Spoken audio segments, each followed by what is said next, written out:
Squeaky, squeaky. Okay. Hello, beautiful friends of the interwebs. Welcome back. Today, I am going to be doing a vintage makeup look inspired by the beautiful, iconic British American actress Elizabeth Taylor. She is a classic beauty, and so today I want to recreate a look inspired by her. Her beauty looks were probably the most iconic and skyrocketed in the 50s, but the look that I'm going to be doing today, funnily enough, is inspired by there we go. It's inspired by this image of her. So it was taken, I believe, in promotion, according to my web searches, in promotion of the movie she did The Last Time We Were in Paris. The Last Time I Saw Paris, which came out in 1954.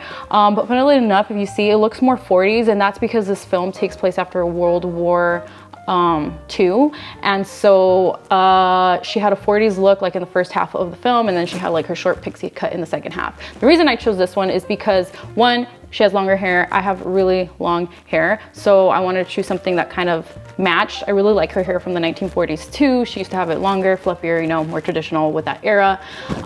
So I'm gonna be doing that hair, and then her makeup itself here, it was also what she was wearing like in the 40s, and it's also like a makeup look that she wore a lot in the 50s. So it kind of, you know, like blends 40s, 50s. She took it in the 50s to promote a 40s movie. Yeah. So without further ado and any more rambling, we're gonna get right into it. My face is primed, so I'm gonna get right into the eyes.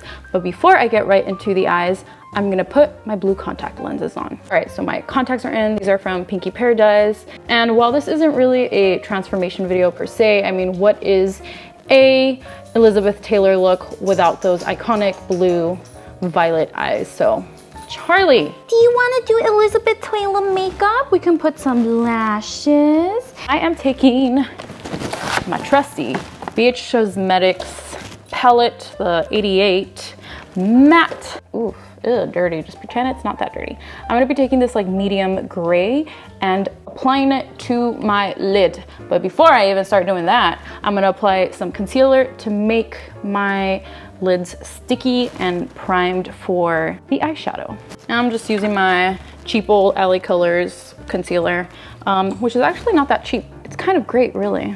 Now I'm really gonna go in with the gray eyeshadow. And I'm taking a flat brush to pat that in. At least in the 50s, late 40s, I feel like Elizabeth Taylor wasn't doing too many crazy eyeshadow colors. The most common color I've seen in the reference image that she was seen using was gray, so that's why I'm using this.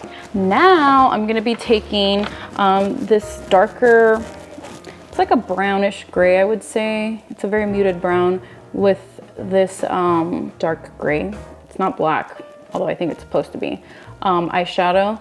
And I'm gonna apply a little bit of it to my crease to give me a smaller eye look. She had those very mysterious catty eyes. I'm gonna try a little bit of that by defining my crease and then blending it out. I don't want it to be like super prominent.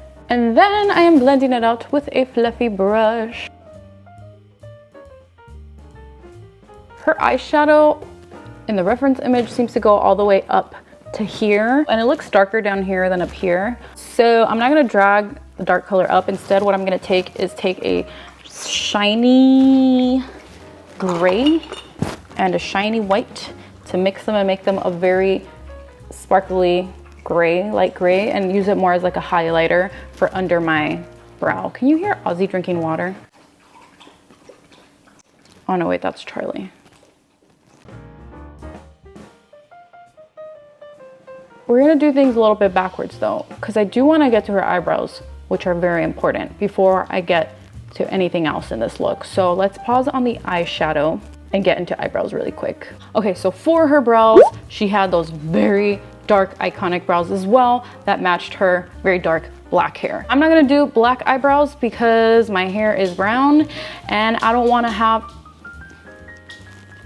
have mismatched brows with my hair. I'm not doing a black wig. I'm using my natural dark brown hair. So we gonna do them dark brown, but you'll still get the vibe for Elizabeth Taylor. So I'm gonna be taking this dark brown eyeliner and just kind of tracing my brows to recreate the shape of her. She had them very thick. Mine's are pretty thick. They could be thicker though.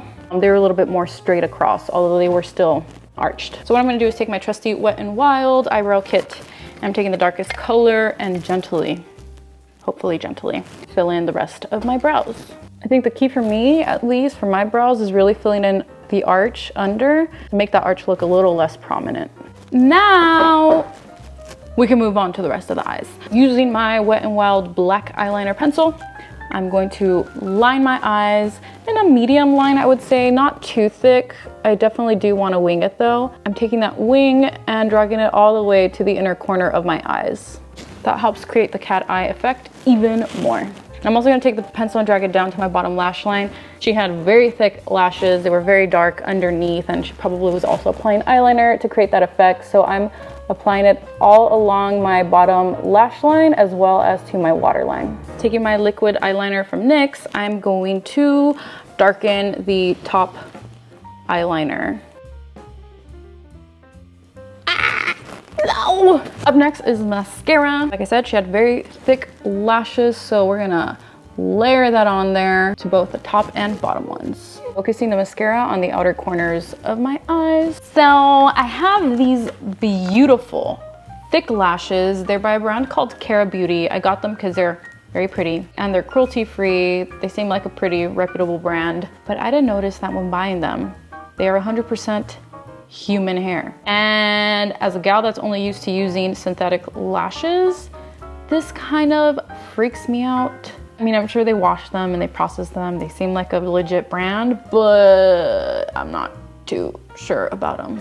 But I'm gonna put them on anyways. All right, here goes nothing. Ugh. Oh, these are so pretty. They are disgustingly beautiful. That is the perfect way to describe these. Who knew human hair could make beautiful lashes? Anyways, these are really wispy and just pretty the way they are, so I'm not gonna add any more mascara. What I am gonna do is go over any of the lash glue with my liquid liner to cover any glue. So now that the eyes are done, I think we're ready to move on to the rest of the face. Now I'm gonna apply my CoverGirl Outlast All Day Stay Fabulous foundation. And they just recently went all cruelty-free, and it's amazing. Hi, Bubba, what happened? Thank you. There you go. So for my concealer, I'm using the same LA Colors concealer that I used on my eyelids earlier. And I really need this today because I had no sleep whatsoever. The anxieties are kicking in again. And I'm blending it out first with my fingertips. And then I go in and buff it out with a brush. Okay. In the reference image, she wasn't contouring. I'm gonna sort of contour, but I don't want it to look like super contoured, like 2019 contour. So I'm taking this blush, which is very dark. It's like a almost bronzy kind of blush. I'm gonna apply it like right here and then blend it in with my blush to help slim out my cheeks because I have chubbier cheeks from the bottom than she did. Like she had full cheeks, but they were like up here more. So yeah. So for the blush, she did go very heavy on the blush, at least especially in the picture that I'm using as reference. And it's like a very bright orangey pink blush. So I'm taking this one from NYX in the color Strictly Chic. So I'm just gonna lay it on there. Don't be afraid. I'm gonna contour my nose. She had a medium prominent nose. My nose is particularly prominent. I don't know that I can really like go in and do her exact nose shape, but I'm gonna try to at least resemble it a bit. I'm taking my NYX 3 Steps to Sculpt kit and I'm taking the darkest color. And she had like a shadow going on right here, like that helped make her nose look like it was more pinched up. So that's what I'm gonna try to do very lightly. Hopefully it's not too crazy. And then I'm also adding a bit here into the bottom tip of my nose to pinch it up. To make it look even more pinched up, I'm applying the light color to the tip of my nose to highlight it, but not in a very overly sparkly, dramatic way. Okay, I'm also gonna contour because the double chin here is a real. all we have left are the lips. Her lips were medium-ish. They weren't very full lips, but obviously with the lipstick, she helped fill them in a little bit more. Today, to recreate the color that she has and the shape, I'm taking this lip liner from CoverGirl. It's in the color Passion, and it's like a very bright red, almost orangey. And I think it matches pretty well what she was wearing in the image. And yeah, she just kind of defines her Cupid's bow. So that's what I'm gonna do, define it. So to fill them in, I'm taking my cream lipstick by Remy Rose in the color Nicole, and it's very similar to the lip liner I just applied, bright red. Now, you could end there, but one thing I've noticed about Elizabeth Taylor's photos, like from the late 40s and the 50s, was that her lips always looked almost very glossy, and I feel like that makes a whole lot of a difference. So I'm gonna take my lip balm by Besame Cosmetics.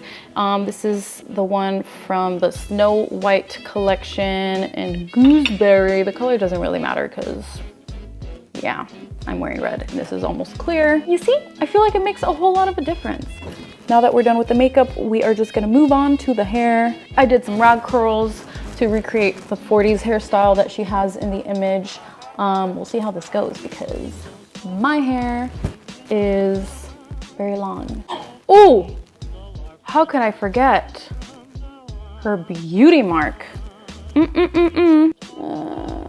Let's just say it was right there. Yeah, there we go. And I'm gonna part it to my right side. I usually do left, but in this image she had it to her right, so we're gonna try to do that. She had shorter hair in the front, so it's kind of hard for me to kind of really get the exact style she had. So I'm gonna try to pin it up and create the illusion. I don't wanna brush my curls out too much because then it's gonna look much longer. So I'm just pinning it and folding it from the bottom, rolling it in, and then pinning it in. And you're done.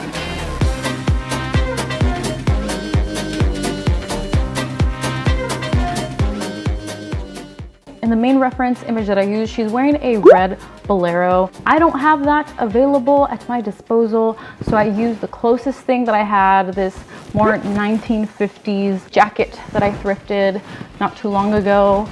So, you know, it's similar in color. It helps.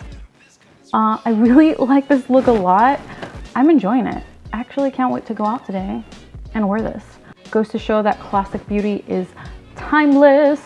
So yeah, if you like this video, comment down below if there's any other transformation videos that you would like to see on here, or not necessarily transformation, but inspired makeup looks. What was the other thing? Oh yeah, subscribe if you have not already. I would love to have you back on here. As always, beautiful friends, sending you all a super duper big virtual hug wherever it is that you are in the world, and I'll see you guys next time. Bye.